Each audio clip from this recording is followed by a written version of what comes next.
the Hollywood Unapologetic Podcast with Orlando Delbert, Filmmaking Essentials. It's almost impossible to scroll online these days without seeing content creators, right? Mm-hmm. Sharing their lives, their work. Absolutely everywhere.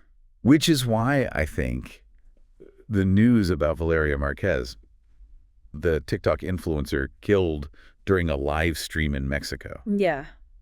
It just hits differently. It feels so close somehow. It's incredibly jarring, and it really throws those vulnerabilities, the ones that maybe we don't always think about, into such sharp focus. Exactly. The risk that comes with just putting yourself out there online. It's a truly tragic event, and the details coming out, mainly from the Daily Mail and CNN, they're deeply concerning. Tell us about that. What do we know happened? Well, Valeria Marquez, she had a pretty big following on Instagram, over 100,000 followers. She was live streaming from her beauty salon in Zapopan. Okay. And apparently a man pulls up on a motorcycle, looks like he's making a delivery, maybe a gift. Right. But then, according to witnesses, he just opens fire, no words exchanged, shoots her chest and head, and flees. Oh my God. Yeah.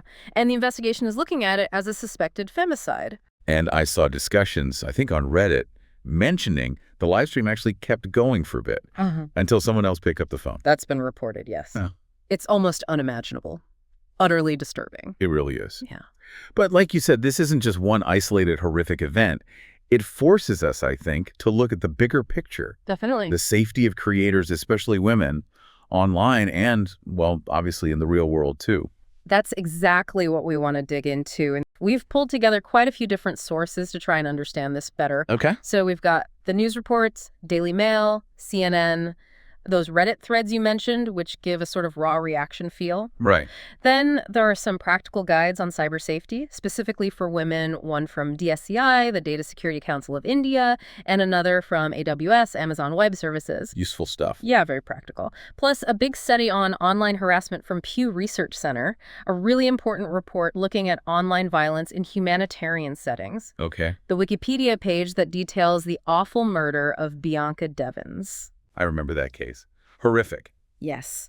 And finally, an academic paper that looks specifically at violence and live stream technology. So, quite a range of material.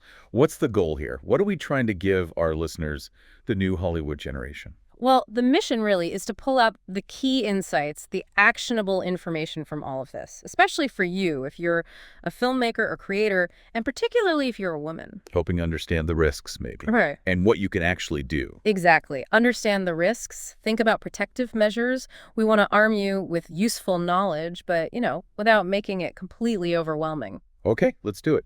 Go back to Valeria's case. The details from the reports are just chilling.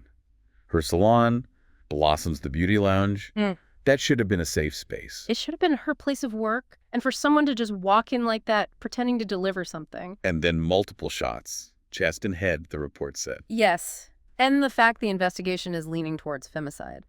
That specific term tells you something, doesn't it? It points to motive, potentially. Killing her because she's a woman. That's the definition, yes. A crime driven by gender.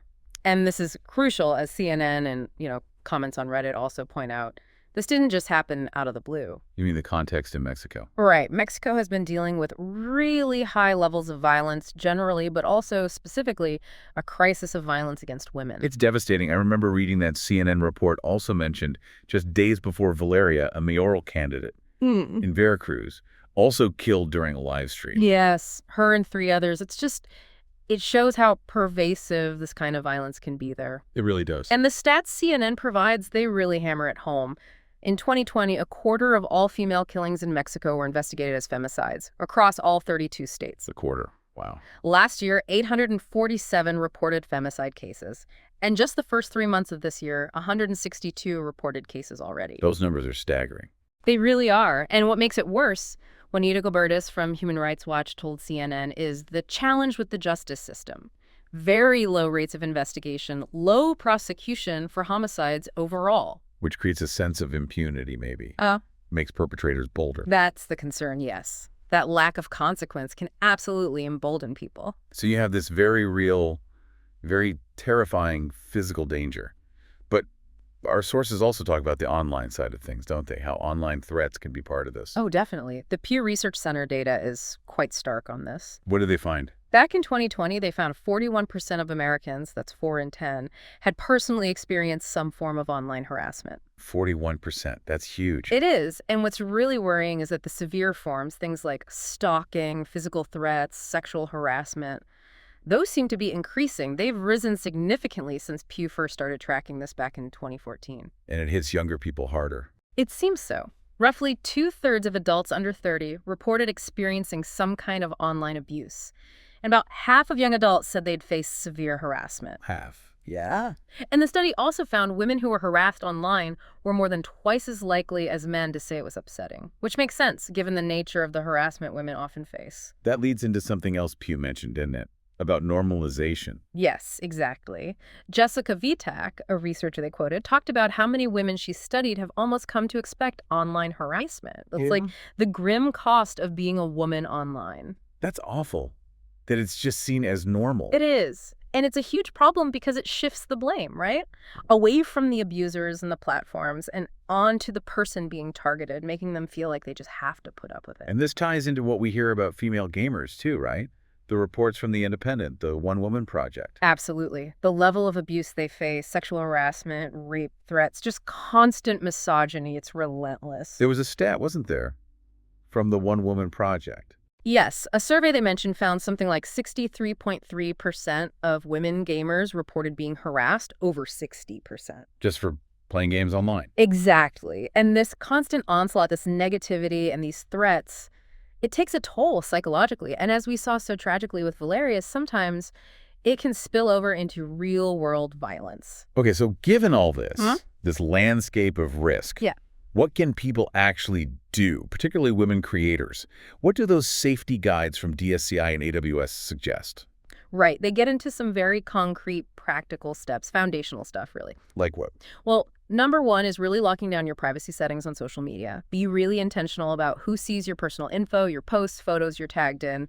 Limit that visibility. Makes sense. They also suggest maybe having multiple profiles, especially somewhere like Twitter. You could have a very private personal one, locked down tight, and then your public-facing one for your content. Sort of separating the personal and the professional online presence. Precisely. Creating a buffer. Right. And, importantly, actively use the block and report functions on platforms. Even if the platforms aren't always perfect at responding. Even then, it's still a tool you have.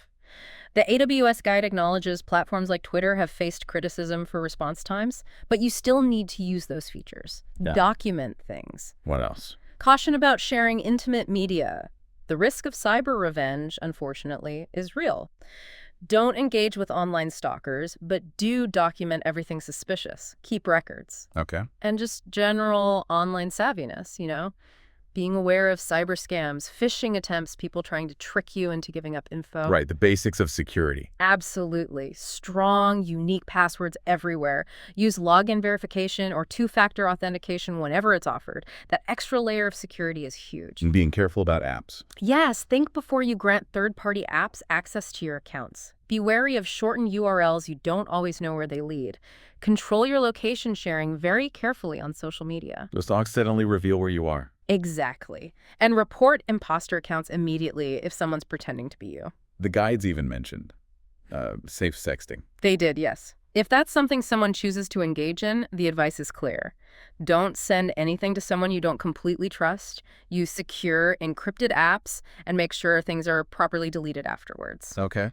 And crucially, especially relevant here, for anyone live streaming, be acutely aware of your physical surroundings. Who knows where you are? Who has access to that information? That hits hard, thinking about Valeria. It really does. That awareness is paramount.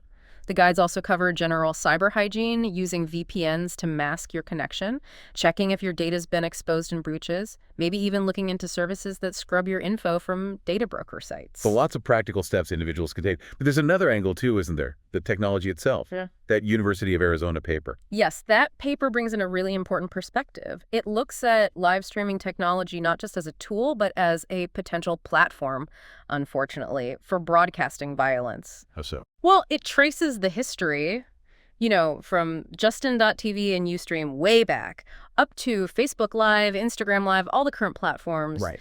And the core challenge is the sheer volume. Millions of hours streamed constantly. How can platforms possibly monitor all of that effectively in real time to shut down violence as it happens? It seems almost impossible. It's an immense technical and logistical challenge. The paper actually lists examples in an appendix, awful things captured live. Suicides, homicides, sexual assaults. And while they're careful not to say live streaming caused it, they do point out a correlation in the U.S. between 2015 and 2017 when live streaming really took off and rising rates of homicide and sexual assault. So it raises questions about whether the accessibility, the potential audience, maybe it plays some role. It raises that question, yes. Even if it's not a direct cause, could it be a contributing factor? An amplifier? And it makes you think about the bystander effect online, too, and maybe desensitization. If you see this stuff constantly, that's a huge concern. Does constant exposure numb us to the horror, make us less likely to act or even feel? It's a really valid point. Let's connect this to some other cases mentioned in the sources. Bianca Devins. That case was just shattering. It really was. And the Wikipedia entry details how the perpetrator posted those horrific graphic images of her body on Discord afterwards. And the reaction online, some people praising it on places like 4chan, and the family having to fight to get the images taken down. Exactly. It showed how online actions can have these devastating, long-lasting, real-world impacts. And it highlighted, again, how slow platforms often are to remove deeply disturbing content. Content moderation at scale is incredibly difficult. It truly is. Then there were those other examples from the report on violence in humanitarian settings, the honor killings. Yes, in Sudan and Jordan, young women killed simply for talking to men on their phones. It shows how technology, even just a mobile phone, can intersect with these really dangerous patriarchal structures, doesn't it? It absolutely does. It gets twisted and used as a justification for extreme violence within certain contexts. It's not just about online harassment as we might typically think of it. And even looking beyond direct online triggers. Yeah. The sources mentioned Kim Kardashian's robbery in Paris, Jennifer Aniston's stalker. Right. The Daily Mail brought those up. They serve as reminders that public figures, people with visibility, can be targets for real-world threats, period. Whether it starts online or not, being known carries inherent risks. So wrapping this all together, Valeria Marquez's death is just this brutal, stark reminder, isn't it, of the dangers creators, especially women, can face. It really is. And the online harassment we talked about, the Pew data. Yeah. It's not just trolls. It's not just annoying. It can, and sometimes does, escalate. Into real threats, real violence. We've seen how the normalization of abuse, the way live streaming can broadcast violence instantly, and these broader societal issues like femicide, they all kind of interconnect. It's a complex web of risk. And while, yes, there are absolutely crucial steps individuals need to take, the cyber safety stuff we discussed. Right, being proactive. Yes, but the responsibility isn't only on the individual creator. It can't be. Platforms have a role. Law enforcement has a role. A huge role. Social media platforms need to be doing much more, actively working to make their spaces safer. And law enforcement needs the resources and the mandate to investigate and prevent these crimes effectively, both online and off. Which brings us, I think, to a really critical point, maybe a question for you, our listeners, the new Hollywood generation, especially the women creators listening. Yeah. In a world where your creativity, your work, your visibility, where that can also make you a target, how can you collectively build and demand safer spaces, both online and in the physical world? Spaces that actually support your voices, protect your lives, so your focus can be on your art, your stories, not constantly looking over your shoulder. That's the crucial question, isn't it? It's profound, and it demands thought and action. The power of being online, of creating, it's immense, but that vulnerability is real, too. So what's the takeaway? Vigilance, community. I think it's all of that.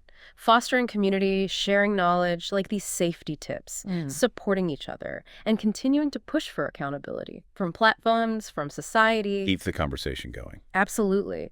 Explore the resources we mentioned if this resonates with you, and keep talking about safety in this digital age. It's essential. You can find more insights on navigating the entertainment industry and achieving success in Orlando Delbert's work, including his book, Pollyanna's Tear-Soaked Battlefields of Hollywood, a survival guide against the cynicism and the hypocritical, and of course, the Hollywood Unapologetic platform. And always remember, you are the key to your own success. You are the new Hollywood generation. Be informed, be prepared, and most importantly, be great. That's it. Be great. Good luck out there. See you next time.